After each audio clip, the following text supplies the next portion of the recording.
Dating all the way back to the mid-90s, in an era of attitude and SCART cables, the Resident Evil series was born. Spawned from concepts derived from Sweet Home, Shinji Mikami and others at Capcom took that game's DNA and built upon it. This would not only result in a game that scared the crap out of me at the ripe old age of 5, but would become the foundation for what is most commonly known now as survival horror. Zombies, man. They creep me out. A genre that many publishers try to shrug off a decade later, but that's the video game industry for you. Looking back at that game, it is incredibly rudimentary now. 3D gaming had only burst onto the scene a year prior with the Sony PlayStation, and the N64 was well on the way. It was a rough era, and one that we were very much left in the dust once we survived Y2K, but even though many of those games in that awkward era played as bad as they looked, the wrappings of the original Resident Evil really didn't do it justice. This was something that the game's director Shinji Mikami believed in, only a few years after launch. So with 3 more mainline titles already on the market, and a heap load of spin-offs, Capcom gave the green light to remake the 1996 classic. Though there was a twist in that deal. The remake would be exclusive to Nintendo's GameCube, and would never see the light of day on the Xbox, and most shockingly, Sony's PS2. Sowing the seeds for what would become the Capcom 5, sounding more like a budget superhero team than anything else. This all came at a time when Nintendo was truly struggling. They had stabbed Sony in the back after ditching their SNES based PlayStation prototype. Those at the electronics company looking to break into the video game industry made it their mission to take revenge on Nintendo and show everyone what the PlayStation could be. This all sounds like something out of a HBO drama, but trust me, it really did happen. Because I love it in here.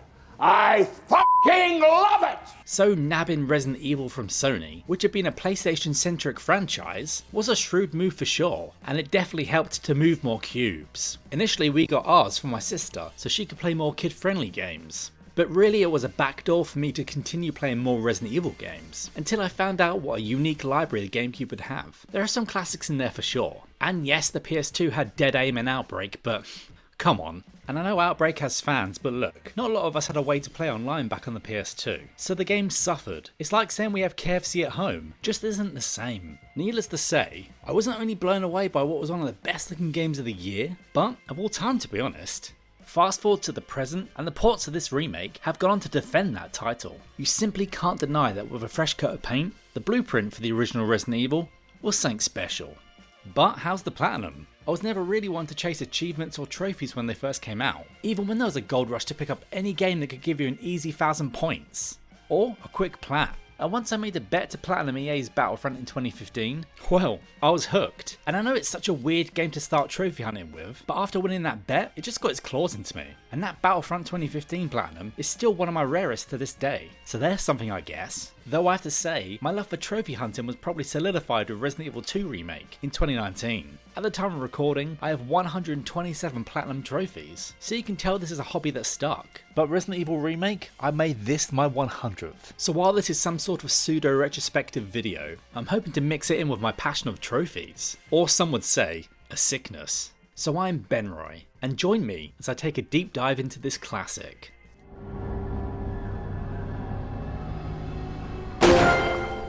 The list consists of 28 bronze trophies, 15 silver trophies, and 1 gold. Why are so many games stingy with their gold trophies? I mean, come on. Resident Evil Remake has a deceptively demanding trophy list, with it requiring around 6 playthroughs or so, and each playthrough should get quicker as you run through them. But they all do have their own unique gimmicks and quirks, being that by being difficulty related, or adding stipulations, like the CQC FTW trophy for the famous knife only run. God damn that Crimson Head boss. More on him later. Then there's the Ghost of a Chance trophy, because someone over at Capcom thought they'd be sadistic and make us beat the game with every enemy being invisible. Yeah, even bosses. And invisible enemies in any game, they're the fucking worst. It's just no fun fighting an enemy you can't see, taunting the player like Predator, but without the candy at the end. Want some candy? Candy? Want some candy? The last of the major stipulation trophies are both time related, for beating the game in under 5 hours and then 3 hours, and they do give you some handy rewards. The unlimited pistol and the unlimited rocket launcher, and after a couple of playthroughs you learn the mansion like the back of your hand anyway. And I should mention that I used the unlimited pistol for my Chris playthrough, but not for the dual one, okay? There are also a ton of story related trophies that will all pop at pivotal points in the playthrough. Now try and say that fast 3 times over. They can be for saving people and leaving people behind. these being the sorry I made you wait and sorry about the wait trophies. And both the racing and pacing and don't stop running trophies give you handy rewards. Both either correlated to saving Chris or Jill from the prison cell. But if you're after the every woman for herself or every man for himself trophy, then you'll be leaving them behind. The rest really rely on the player learning the game and, well, playing it. Obtaining keys, killing bosses and burning zombies, they all help to wrap up the list. Even burning 2 at once. You'll learn a lot of these naturally anyway, as many of them are almost unmissable. But there is one that can be a real time sink, and that's the Every Nook and Cranny trophy. And it's only a bronze as well. This requires you to clear the mansion of every item and visit every room. Now it really doesn't sound that bad at first, especially if you're a hoarder like me, because Capcom go out their way to put handy dynamic maps in games. So if it's green, it's all clear. And if it's red, something's still there. And if you've gone through a door, it's blue. If you haven't, it's grey. And if it's red, it's still locked. Just don't try this one on easy because it can become a real slog. Heaving a bunch of useless items back and forward to the safe room. Sure, it's cool to have a bunch of healing items and ammo, but after a while it becomes too much and turns into a slog. But that being said, I never really take a deep dive into a trophy list until, well, I've actually enjoyed the game, because I haven't let my sickness fully take over my gaming habits just yet, though I do advise looking out for missable and broken trophies. Though for a game like Resident Evil that can be beaten in about 5 hours or so, it's not so bad. But after sinking 50 hours into an open world slog, only to find out you've missed 1 or 2 trophies, behind the door that might never open again, well, it just screws you over, and there's no feeling worse when it comes to popping trophies. Thankfully this sort of thing doesn't happen as much anymore. Shit, it's broken. We all have our preferred forms of play. You might want to shoot the shit with the boys after a long day at work, or maybe you're one of those players that wants to shut themselves away from the world and get lost in a digital one. I sit somewhere in between the middle, because I can be one of those sweaty online players that were forged in the Gears of War days. But then again, when it comes to Resident Evil, I'm a bit of a lore whore, so for anyone that's clicked on this and doesn't want points spoiled, I'll provide timestamps. Alright, you two go. I'll secure this area. Hello, are they gone? Let's run down the Resident Evil plot. After Bravo team leave Alpha on red, like a sadist who hasn't turned off their blue ticks, the remaining members of STARS go looking for them. But on the way to the Spencer mansion, the 2 playable characters Chris Redfield and Jill Valentine, along with the sunglasses wearing at night but still cool as f*** Albert Wesker, with Barry Burton, are chased down by a couple of infected pups, known as the Cerberus. Being a cat person, I wouldn't want to be anywhere near them anyway, even if they weren't infected. Huh? Joseph gets nibbled, and thanks to a little teamwork, the 4 barely get into the mansion in one piece. Well, I say that, but depending on who you pick to play as, it might be Jill, Barry and Wesker, or just Jill, Chris and Wesker. And I don't really think the game ever explains why the party split so suddenly. It was chaotic, I guess. Barry. Where's Barry? But I'm not counting sins here, so let's move on. Oh, and the helicopter pilot Brad? He's become a little bitch and taken off to the skies. Back to the main hall, and from there, either Chris or Jill will head to the main dining room. This might be a little biased of me, but I always considered the Jill playthrough to be the main scenario. So for now I'm going to focus on the events of her campaign, and get to the differences a little later on. We leave Barry to his experiments, but I don't really know what he's doing rubbing his bare hands in that blood. Each to their own. Jill then stumbles upon one of the most iconic images in the franchise. That dead f*** chomping on our old friend Kenneth, whose death was the backdrop for the title card of the PS1 classic, and our gateway into survival horror. That cheesy cutscene alone was enough to keep me up at night. After a team up with Barry, he and Jill go their separate ways. Whilst that zombie we just put down decides he's had enough. Jill then obtains her first key in a comically looking spooky dungeon basement. A terror tease in the L-shaped corridor later, and Jill's on her way to becoming a sandwich. This is one of the major examples of the old hokey dialogue being rewritten. Now Capcom were right to think this old dialogue was out of date, but at this point, I think they really should have kept the original sandwich line in. That was a close one. A second late, you would have fit nicely into a sandwich. That was too close. You were almost a Jill sandwich. You're right. Then after coming across a canteen that can be filled with kerosene and a dog whistle, the two once more bump into each other. Is Barry just getting lost, or is he keeping tabs on Jill? After playing around with a tiger's head, a certain side room is intriguing. And once Jill's read a diary that really gives her the itchies, this will trigger a mouldy bastard to give up on his game of hide and seek. And honestly, it's one of the more memorable moments, and a really effective way of making zombies dangerous. And people always say that slow zombies aren't dangerous. Well, that's until they get locked into a small space with one. And in this sequence, you only have seconds to react. After that, Jill bumps into another one of her colleagues, Richard, who's been bitten by a snake. though he states it's bigger than normal, and needs a vaguely named serum to save him. From here the game becomes a tale of 4 masks, gathering up these tortured faces from around the mansion. They lead Jill through an angry weed, to some piano lessons, and past some angry birds, before getting to the giant snake. Yeah, Umbrella just had one of these laying around, and it's called Yarn. If Jill did manage to save Richard, he'll join her for this fight, though he's gonna take the fall. Jill! Giving Jill access to the final death mask, and now it's time to battle the Elder Crimson Head. Just in God's name, don't bother using the knife, unless you want to be there for hours. Now with the fancy umbrella emblem, Jill can take a stroll outside, past more Cerberus and some crows, on her way to the most depressing character in Resident Evil lore. In steps Lisa Trevor with a clothesline out of nowhere, and like Nemesis on Mr. X, all Jill can really do is run. Heading into the residence, Jill gets the chance to overhear Barry talking to someone, and then a little later, Wesker turns up, and he's still wearing his sunglasses indoors, at the dead of night. Where does he get off? A clash with an even bigger weed, and a giant shark later, and it's time to head back to the mansion. Jill and the player really don't know what's coming, because it's time for a new enemy type, the Hunter. A bioweapon that in the original Resident Evil was terrifying, and kind of still is, especially if you thought it couldn't get any worse after Crimson Heads. One last tackle with Yarn gives them access to the battery, which will lead them down the caves. Here is where the last survivor of Bravo Team can be found. Well, apart from Rebecca, but you know what I mean. Though the meeting with Enrico is brief, as he's shot by someone off camera. Just before he dies, he proclaims as a traitor in the mix. I wonder who that can be. Killing the Black Tiger and then playing with some boulders like it's Crash Bandicoot.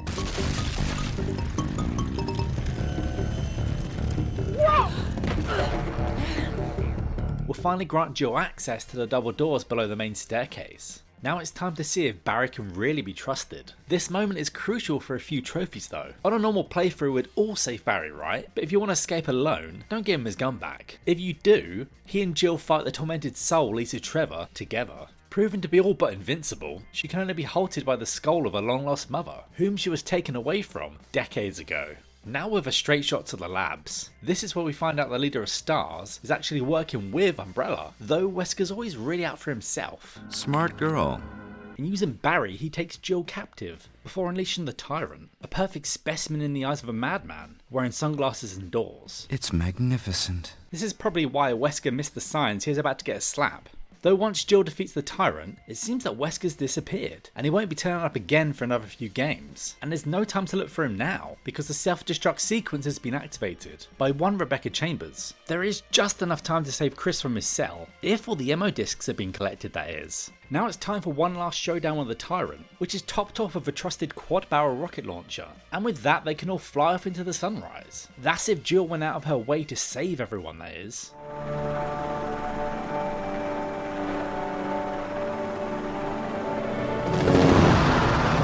It really feels like that for the most part. Many games have done away with replayability, in the natural sense anyway. If a publisher isn't trying to nickel and dime you for save slots, cheats or anything else, they might just add a new Game Plus mode in there a few months later to sweeten the deal, but that's just kind of the same thing again but with more powerful weapons. And don't get me wrong, it's fun to play a power fantasy, but it's a bit thin. You can thank the trend of open world slogs I guess, but I really do miss that era of Resident Evil when you didn't know what you were going to get, and well when gaming was a bit more unique and not homogenized. Thankfully Resident Evil Remake gives us a reason to come back, for at least a second time, or maybe even a third or fourth.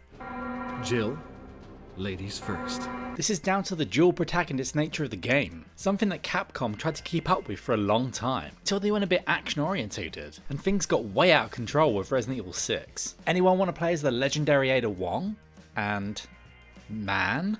Both characters come packed with a bunch of differences, and these amount to more than just a few extra cutscenes and a different path. Playing as Jill has the benefit of 2 extra item slots, which is heavenly for horde players like myself. I don't tout to be the best at this game, or many games by a mile, because I always need a stack of spare ammo, the kerosene and that damn lighter on me, which isn't really a worry for Chris, as he gets that lighter in his special slot. Personally I can't help but go back and burn every zombie as soon as they're dead. Or dead again I guess, because those Crimson Heads, f**k 'em. They scared me back then and they freak me out now. I just don't want to deal with them. With increased health on his part, Chris only has 6 item slots overall, and isn't the master of unlocking. This means as Chris, the player will have to find and rely on a set number of old keys, and decide when and where to cash them in, something that Jill's lockpick negates. Weapons are also switched up for the respective playthroughs, with Jill being blessed with the grenade launcher, which is handy for taking out certain bosses like Yarn. The acid rounds do really come in handy. It's almost as if Barry knew we needed them for that fight. A can of fizz.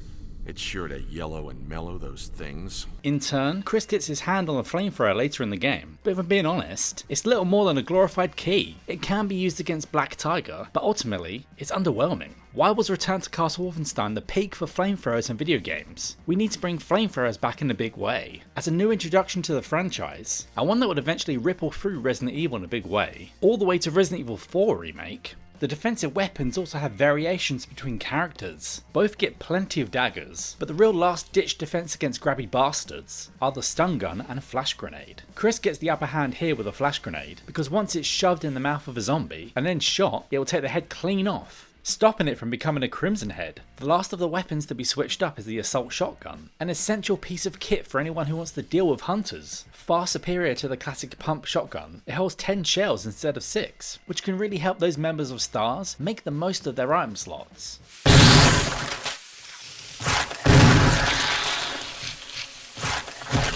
Playing as Jill pairs her up with Barry Burton for the majority of the game. Somehow this beloved member of STARS is always just a bit late. In other games, this might get old quick, or even come across as a plot contrivance. But once the double turn from Wesker happens, it kinda makes a lot more sense. You gotta love Barry. The secondary character isn't normally really around that long, but when Barry does show up, he is pretty handy, saving time switching out an old broken shotgun for a new one, and not fitting nicely into a sandwich, so that's a bonus. On the Chris side, he's thrown together with one of the survivors from Resident Evil 0, Rebecca Chambers, a character that since Vendetta, one of the canon animated movies, hadn't shown up since. This is a character that, like Barry, should get one more crack at the series. Before they retire, maybe not the main character, but having them somewhere in the background, helping out or something like that, would really work. These characters are beloved by fans, and there's no reason to not bring them back, especially when we have wet blankets like Ethan Winters, and especially if this semi-reboot of the Resident Evil timeline happens after Resident Evil 9. Unlike Barry, Rebecca doesn't find items for Chris. Instead, she can heal him in certain sections, and at one point she becomes the playable character, when Chris is poisoned instead of Richard. A surprise, to be sure, but a welcome one. Even if the timer is super tight on that section, when I first played this part of the retrospective, I somehow died, and I'm pretty sure I went straight there and back. Who knows? Then there's Richard, a character I've skirted around until now. Probably has one of the more funnier differences here, because he either dies in the mouth of a giant snake, or a giant shark. He also determines when you get that sweet assault shotgun. Playing as Jill means you get this a lot earlier on, and Richard will even take the heat off Yarn in that first fight. As for that Neptune encounter, he just eats it. Rest in peace, Richard, my orange-shirted friend. Richard! One of the major contention points that never seem to go away when talking about Resident Evil, or the survival horror genre in the early years, is the infamous tank controls. Like Marmite, players either love them or hate them, and just like politics, you shouldn't bring them up in a get-together. But if you look at games back in the early PS1 days, not many of them hold up anymore. Now I love Croc and the Legend of the Gobbos, but it just doesn't hold up today, and I don't think any studio is going to put millions into remaking that like they did Crash Bandicoot and Spyro, unless they're a real fan of the memes. But thanks to Resident Evil's tank controls, it was kind of almost easily ported forward, because there was an expectation of the way the game played, and it wasn't so jarring coming into the next generation once we've all had our hands on 3D controls. Or the generation after that, but you get my point. The late 90s and the early 2000s was a transitionary point for tech, gaming, films, and you name it really. DVD wasn't that far off, which meant console games were going to have a lot more storage pretty soon. And this was still a point when the next generation of consoles really meant something. That's why fast forward half a decade later, and games went from polygonal messes to seemingly cinematic at times, for the PS2 standards anyway, and both Metal Gear Solid and Resident Evil made the most of this. But bar the digital facelift that Resident Evil Remake got, I feel like the tank controls really helped it stay relevant, helped it stay scary, and even helped it stay fun, all contributing to this being a masterpiece. And sure, not being able to move and shoot does feel a bit restrictive, but when you think about the setting, it does kind of make sense. There's not meant to be twitchy action in this game. Stars are meant to be the best of the best, so even in the most terrifying of situations, they should remain stoic, hence only being able to stand in one spot and shoot at any given time. Maybe a bit of a reach, but our Shinji Mikami proved me wrong. And it's here at this point I think I should just take a second to mention the pistol, because it's the primary weapon that you'll be using for the entire game. Now I just might be a scrub or someone that just didn't get it back in the day, but firing endlessly at these zombies and not putting them down really irked me in the early days. I guess my small developing mind couldn't get to grasp with the fact that maybe zombies would take a few more hits than just 1 or 2. And even though battling these undead ghouls can be a bit of a dice roll at points, it does add to the experience and helps turn 1 or 2 zombies into a massive pain for a member of STARS. Again, these are the best of the best. But when dealing with these T-virus infected corpses, you really have to strategize if one fight is worth the bullets. Because just after a few encounters, you might find yourself needing the knife a lot more, or wasting useful shotgun shells. What this port of the remake did differently in 2014 however, is add a few new quality of life features, being that the addition of a nice 16:9 aspect ratio, and of course, analog support. Now you can play on stick and go in any direction you want, instead of just being limited to 8 vectors of movement, which some purists might argue take away from the purity of survival horror, but this has now become a preferred form of play for me. Unlike the other remakes in the franchise after this, Remake is still locked off by those door animations, which not only reset the enemies in each room, but do get a bit taxing after the 6th playthrough or so. And I know this is blasphemous, but once they're gone, I really won't miss them, especially once we get that rumoured remake of the remake. I know they were the devs' way to load each room and make sure the game ran on PS1, but I really think we should move on, or at least add it as an extra bonus.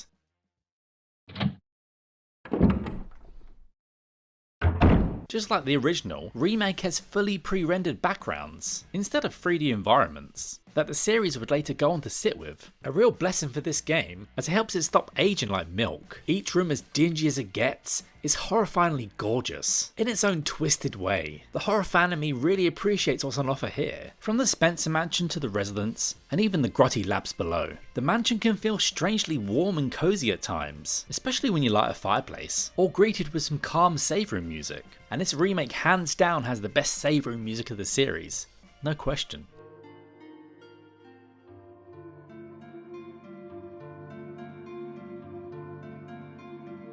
The dining hall is one of the more iconic rooms in the game. Being the second room in the game, it's where the mystery begins, and the first spot where it feels like something might be up.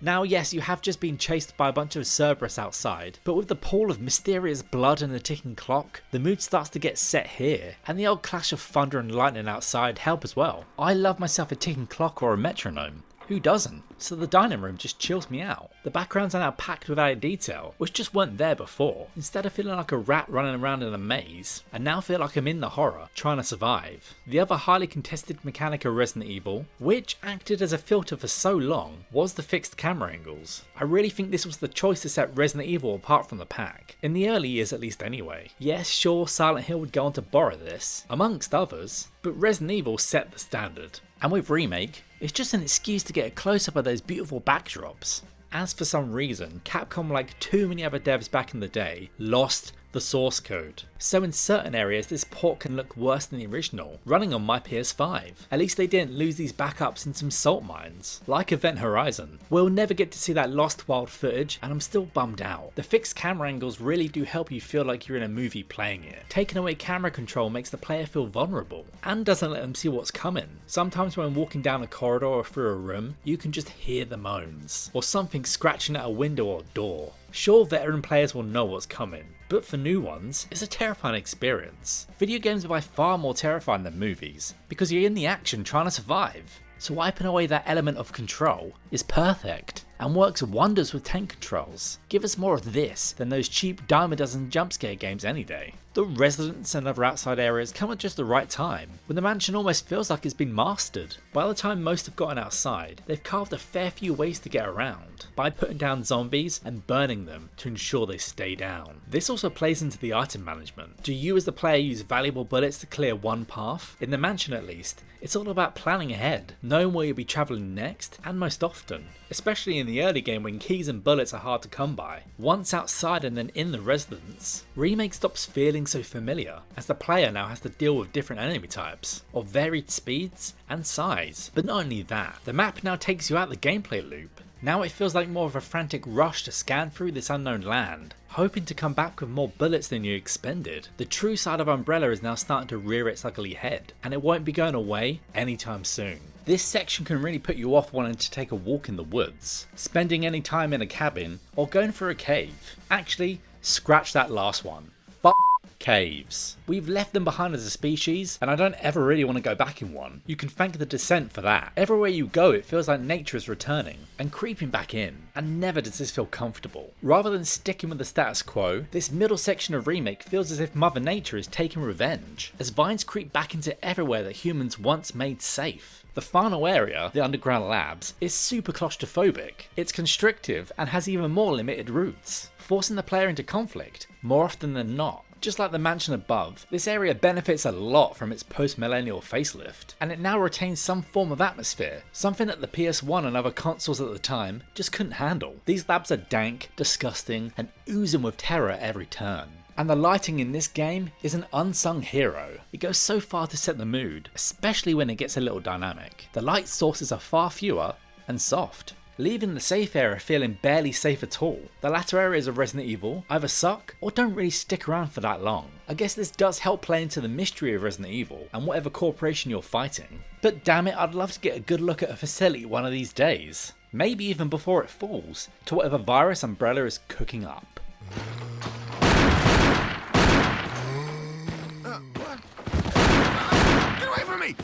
No! Hey! No!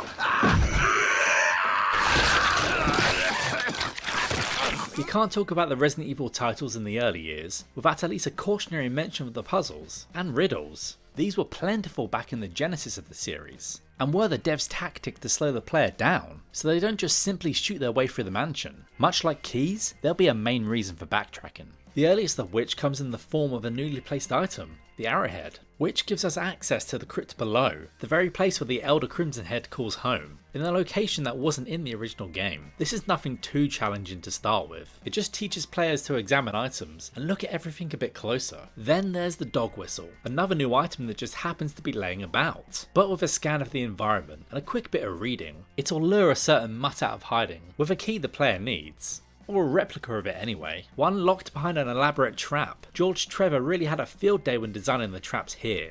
As simple as the piano puzzle might be, it's one of my favourites, mostly because of the song played, Moonlight Sonata.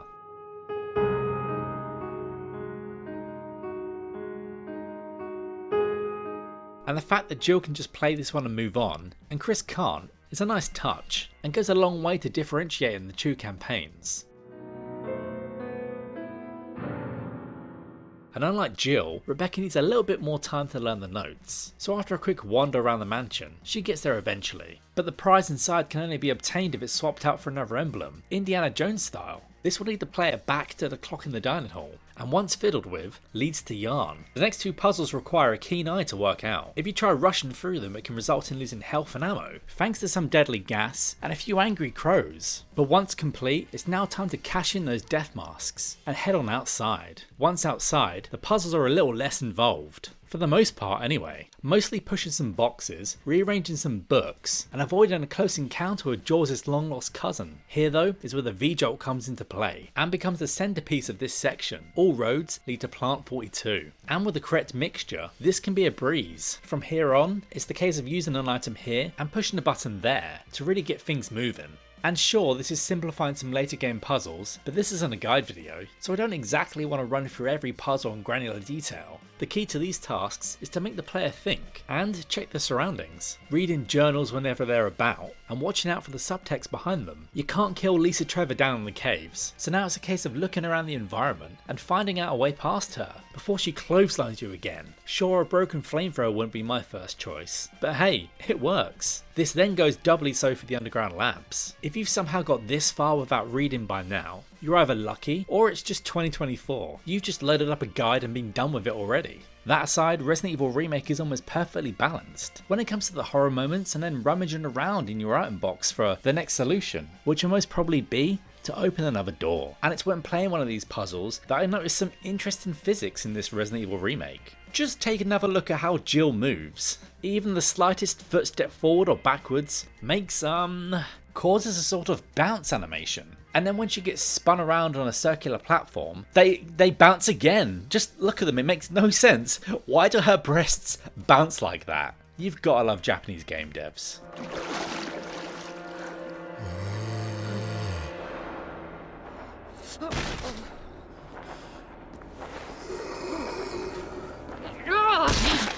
There are two key factors to Resident Evil Remake, that's resource management and combat, or more so, when to avoid the combat. Though playing this on an easier difficulty can negate this somewhat, bumping up the difficulty will make healing items and bullets more scarce than ever. Standard stuff really, but this means knowledge of the mansion and becoming a master of juking is key. Each room, every corridor or hall becomes crucial. This isn't a skill that many can grasp easily, let alone the weird backwards dodge. This can be used quite effectively on the zombies, a slow lumbering foe which for the most part creeps towards the player, but depending on the model and the behind the scenes dice roll, some zombies can eat up an entire magazine before they go down. And then, just get up for round 2. Others might just go down with a single bullet, with a glorious crunch as their head explodes. It can also be fun to point your shotgun up into the air and blast their faces into oblivion. This ensures they'll never be getting up again. Because we all know with zombies, you've got to go for the head, so burning their corpses won't be necessary. But if not dealt with in the correct manner, be in burning those sons of bitches like RJ McCready would, then you'll more than likely have to deal with your fair share of crimson heads. These are faster and more aggressive zombies, with deadly claws, and they deal their fair share of damage, but hunkering down with a trusted boomstick is probably the best course of action here. Not all of these can be avoided, but a thorough player can do their best to negate as many as possible, thanks to the trusted lighter and kerosene combo. Again, take a page out of McCready's book and burn those fuckers before they can ever rise again. Doing so will also pop a nice little trophy, not taking any chances. The next enemy the player will probably encounter the most is the Cerberus, the whole reason the survivors are stuck in the mansion in the first place. They are fast like Crimson Heads, but take a whole lot less damage to put down. For added skill points, they can even be shot out of the air if you're lucky. These aren't to be taken lightly though, they are nimble and will flank the player, and dealing with more than one can become a hassle real quick. So it's just best advice to run around them in certain areas, especially in some of the wider spaces, and the player can jump from screen to screen to avoid their attack, and strangely there are no trophies tied to this certain enemy. I feel like there was a go fetch pun there waiting to be used. Oh well. Then we have the Hunters, a late game addition that frightened me as a kid. They have creepy sound cues, they move erratically, and can traverse levels, unlike any other enemy. They tank a hell of a lot of pistol rounds, and can even shrug off some buckshot. Entering the game as Jill and Chris come back from the residence, they'll take the place of some leftover enemies. Get too close to a hunter and it could leap on you, and without a defense weapon, this could be a death sentence. They also have a leaping claw swipe that can cut the player's head off with one fell swoop, so I tend to save most of my shotgun shells for this later stage, and a few grenade rounds for these scary bastards. Spiders in the Resident Evil remake are kind of more set dressing than anything else. They look more foreboding than they actually are. Half the time they don't bother getting off the wall you find them on, and you can just run past. But if they do decide to throw down, they spew acid at you, and that can poison the player. And that means taking a trip back to the item box for a blue herb. It can be so very satisfying blowing them wide open though, and walking all over their babies as they spew out. The only good bug is a dead bug. There are a bunch of inconsequential or one-time enemies littered around the mansion, the residents and the labs, but they serve to be more of a nuisance than anything else. Snakes, crows and wasps, they all just get in the way for a brief moment, and don't really pose a challenge. The normal sized pair of sharks in the aqua ring can cause you trouble if you're not careful, but simply running away from them will do the trick. There is one last enemy type that hangs around exclusively in the underground labs, and these are creepy bug looking fucks that have come straight out of the Fly, because they've been created by merging DNA from a human and a fly. It's pure nightmare fuel, and this section seems to last forever. The Chimera can really ruin the player's day before the final act. Somewhere between the Cerberus and the Hunter, they are fast and can take a fair few hits. They also burst out of vents at a moment's notice, and can hang on the ceiling like monkeys, so avoiding them is advisable. But thanks to a certain fuel capsule that can't be stressed too much, at least one room full of these guys has to be cleared. That or the mansion might just explode a little too early. Resident Evil is one gaming series that I'd say is famous for its bosses. They come in all different forms, and try and push the player into a new form of fighting. Then in other instances, it's just a case of running across the room, shooting for a bit, and then running again. Or in later games, shooting the big orange glowy thing. A boss so nice you face them twice, the devs tried to explain Yarn in the lore, but come on, they just wanted the giant snake in the game. And too right, daunting at first, Yarn can easily be taken out with a few sharp turns, and using acid rounds from Jill's grenade launcher will only speed up the process. Otherwise, this is going to take a large amount of ammo to scare away, especially if you don't have the help of Richard and his trusted assault shotgun. The second encounter with this serpent is in the library, and it's one of the highlights of this survival horror experience, with it giving the player more room to maneuver, thanks to the passage behind the books, and it's a fitting way to cap off the mansion. The second instance of a boss encounter in the remake is one of the worst at that. The Crimson Head Elder is tougher and more aggressive than the ones you can find in the mansion. Locked away deep with death masks, you'll have to play Ring Around the Rosie to get this one to die. Stray too long and be sure to get a swipe in. This area is atmospheric and the monster can be quite terrifying, but it's just a bit too small for this kind of fight. And trying to kill this bastard with a knife, it can be so agonizing. It can be such a slog. The knife wasn't made for this encounter, and for me, it just doesn't work. Then again, it's my fault trying to combine the knife only run with some speedrun trophies as well. Sometimes you can just get too greedy with trophies. Something I've described as an overgrown weed, Plant 42 can be taken out in two different ways, either with brute force expending a large amount of ammo, or subject its roots to a healthy dose of V-Jolt. V-Jolt takes more time to acquire, but is the recommended way of dealing with this infestation. It can be a bit confusing at first, but once you've worked out the code, all these eyeballs and how to get in the cupboard, this is a handy skip. But I won't lie, it can be fun to just go guns blazing, especially in this new arena that's been improved. Waiting for the main bulb to open is the best time to unload some lead. Less of a fight and more of a puzzle, the Neptune encounter can give off Deep Blue Sea vibes.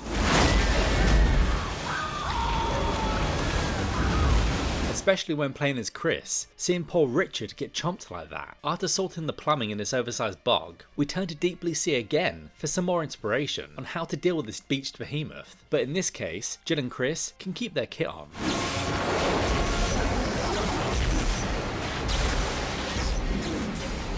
Like other spider enemies, this looks more imposing at first than it actually is, because the Black Tiger is just a larger variant of what we've seen before, and this fight can be more annoying than anything else, with its ability to poison the player, causing them to backtrack for a blue herb, putting a time limit on this fight. That and its babies can be a real distraction if you don't handle crowd control. That being said, you can just skip this altogether, if you just cut through the webs and run.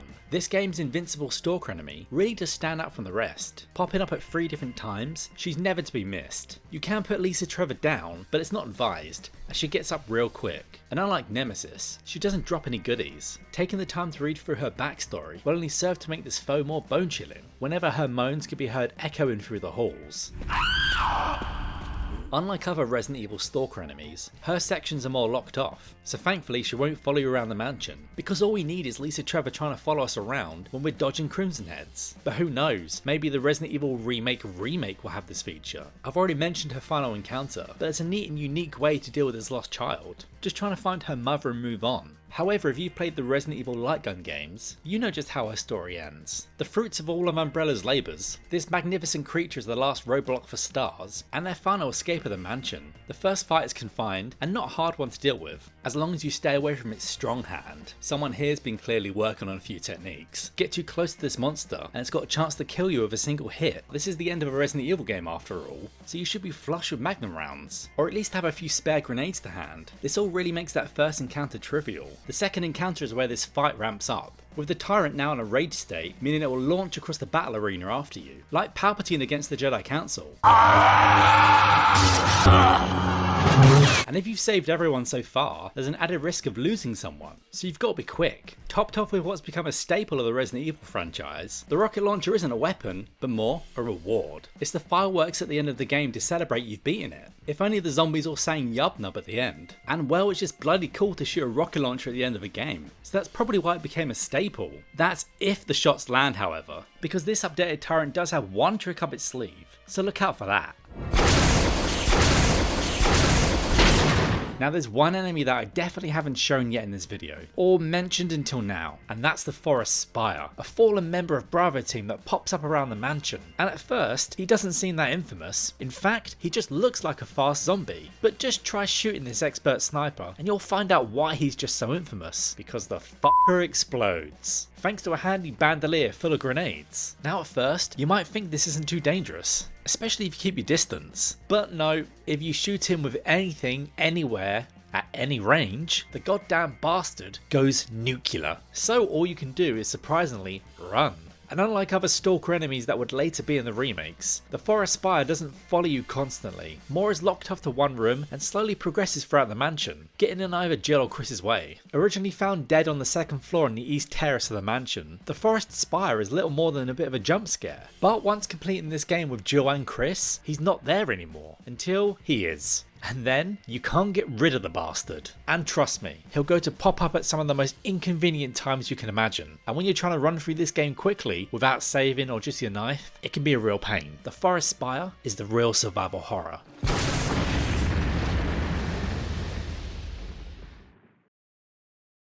As far as every trophy list goes, there's at least one section where it makes the player questioning what they're doing, their life, and maybe want to go outside. And for me, it had to be that goddamn knife only run.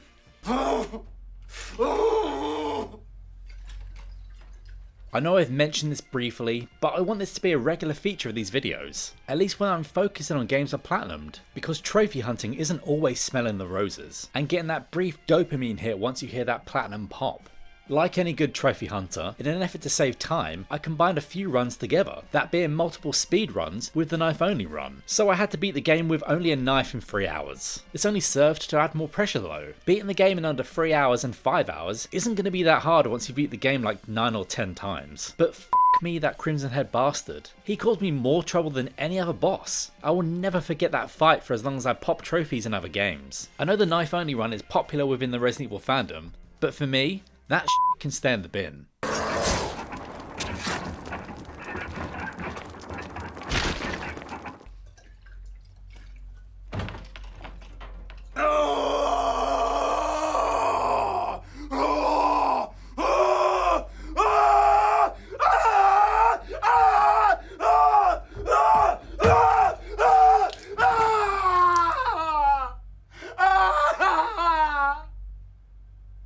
Resident Evil Remake is one of those special games that just happened to drop at the right time. Capcom was being used as a chess piece in the console war between Nintendo and Sony that Nintendo was starting to lose. So they did what Nintendo does best. They changed the game. Competition keeps us from being complacent and is almost at the heart of what makes us human. I know this can all sound a bit wanky at the end of a video game retrospective, but it's true. Remake was one of the last true survival horror games, and it came out at a time when action horror was becoming the norm, with over-the-shoulder third-person shooters becoming the craze for the entire next generation and beyond, partly thanks to Capcom themselves. And just take a look at the remakes we get now. For the most part they're brilliant, but they kind of all feel a bit the same. They've abandoned their tank control roots and their fixed camera perspective. That's not even a bash at them either. I'm a fan of them all. RE4 was the turning point for the series because that's a life-changing game right there. In a perfect world, it'd be cool to get a mixture of both. Kind of like the Final Fantasy VII Remake, where it sort of mixes both new and old together, and lets the player decide how they want to play, even when the inevitable Resident Evil Remake drops, and it abandons the classic form of play. We'll still have this near-perfect survival horror to fall back on, because let's be honest, it doesn't need to be remade. But if it does, we'll always have this classic, because nothing will ever come as close to perfection as this did.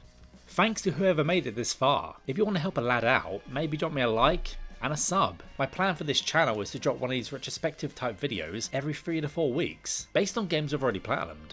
And if anyone here is curious, you can check my PSN profiles to see just what I've platinumed. Over on PSN profiles, I'm BR_Turner. Spoilers, it's going to be Resident Evil 2 Remake, then 3 Remake. And from there, who knows what I do, but still. Though that isn't to say that this channel is going to be totally focused around platinuming games. I've got other interests, specifically that unique phase of PS2 modern military shooters.